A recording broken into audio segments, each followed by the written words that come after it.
Pakistan cricket team کی management کا اعلان ہو گیا ہے نیوزی لینڈ کی سیریز کے لیے، اور جیسا کہ ہمیشہ پاکستان کرکٹ میں ہوتا ہے، ایک ٹیمپرری فکس، ایک لاسٹ منٹ ارینجمنٹ، کوئی اس میں لانگ ٹرم پلاننگ نہیں، اور جیسا کہ ایکسپیکٹڈ تھا، کسی بھی فارن کوچ کو کوششوں کے باوجود کنونس نہیں کیا جا سکا پاکستان کی جاب کے لیے، کیونکہ یہ تو بات کلیئر تھی اور بہت واضح طور پر پی سی بی یہ بات بار بار کر رہا تھا کہ فورن کوچز کو ہی پریفرنس دی جائے گی، لیکن کوئی فورن کوچ نہ ملا تو پھر اظہر محمود کو یہ ٹیمپریری اسائنمنٹ دے دی گئی۔ ٹیمپریری میں اس لیے کہہ رہا ہوں کہ یہ کوئی لانگ ٹرم پلاننگ نہیں ہے، نہ ہی کوئی لانگ ٹرم فکس ہے، نہ ہی کوئی انہیں لانگ ٹرم کانٹریکٹ آفر کیا گیا ہے۔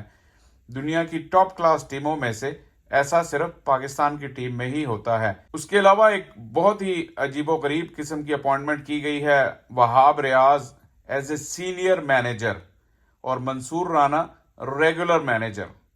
اب یہ بھی مجھے لگتا ہے کہ مجھے ہسٹری کو جو ہے وہ کھنگالنا پڑے گا کہ ایسا بھی کوئی انسٹنس ہے پہلے کہ جہاں پہ ایک مینیجر ہو اور ایک سینئر مینیجر ہو۔ اور اس کے علاوہ جو خبریں آئیں، جو میٹنگز ہوئی، اس میں سلیکٹرز کے علاوہ جو سلیکٹرز کا پینل اناؤنس ہوا اس کے علاوہ حسن چیمہ بھی کنسلٹیشن میں شامل رہے، جن کی آفیشلی کوئی پوسٹ ایسی ہے نہیں جس کا اعلان کیا گیا ہو۔ تو آئی ڈونٹ نو کہ یہ کیا ارینجمنٹ تھی، بہرحال he was part of the consultations, اور ٹیم کا اعلان تو اب کل ہوگا۔ لیکن جو مینجمنٹ اناؤنس ہوئی ہے اس میں زیادہ تر اسپیکولیشن تو یہی تھی کہ فورن کوچز ہوں گے۔ آخری وقت تک جو پاکستان کے بظاہر بڑے نامی گرامی صحافی، جن کی اکثر کوئی خبر ویسے سچی ثابت ہوتی نہیں ہے اور سوائے بلیک میلنگ کے ان کا اور کوئی کام نہیں ہے، انہوں نے بھی گیری کرسٹن اور جیسن گلیسپی کی خبریں دیں، لیکن وہ غلط ثابت ہوئیں۔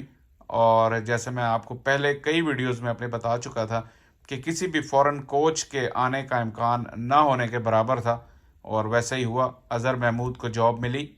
اظہر محمود کے ساتھ محمد یوسف as batting coach, Saeed Ajmal سپن بالنگ کوچ، اور آفتاب خان کی واپسی ہوئی ہے ایز فیلڈنگ کوچ۔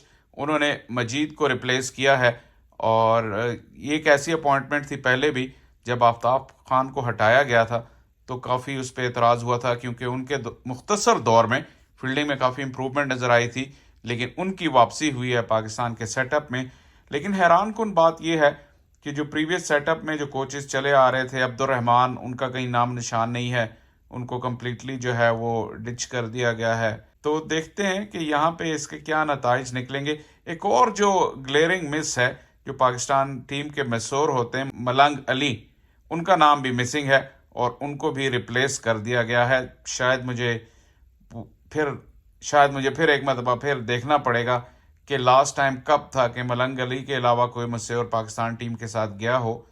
تو یہ بھی ایک ایسی اپوائنٹمنٹ تھی جس پہ دیکھ کر حیرت سی ہوئی، کیونکہ Malang Ali has been an ever present. جیسے میں نے ویڈیو کے شروع میں کہا کہ یہ جو بھی ارینجمنٹ ہے یہ ٹیمپرری ہے، اس سے آپ کیا توقع رکھ سکتے ہیں؟ کچھ خاص نہیں، اور پاکستان ایک مرتبہ پھر ریلائی کرے گا پلیئرز کے نیچرل ٹیلنٹ پہ اور ان کی انسٹنکٹ پر۔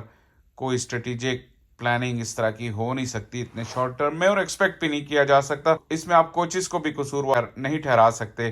آپ دیکھ لیں کہ میچ سے صرف 10 دن پہلے کوچنگ سٹاف کی اناؤنسمنٹ ہوئی ہے، اور ابھی کھلاڑی عید پر اپنے اپنے گھروں پر ہوں گے، اور وہ جب ری اسمبل ہوں گے دوبارہ تو وہ تقریباً 4-5 دن سے زیادہ کا وقت شاید نہیں ملے گا اس ٹیم کو پریپریشن کے لیے۔ کوچز سے بھی بہت بڑی ایکسپیکٹیشن لگانا جو ہے وہ نامناسب بات ہوگی اس لاسٹ منٹ۔ البتہ جو ورلڈ کپ کے پلانز ہیں اس میں ابھی بھی کوئی کلیئرٹی نہیں ہے۔ یہ جو ارینجمنٹ ہے یہ آپ کو ایسا کوئی کانفیڈنس یا بوسٹ نہیں دے رہی کہ یہی ورلڈ کپ کے لیے جو ہے وہ ارینجمنٹ ہوگی۔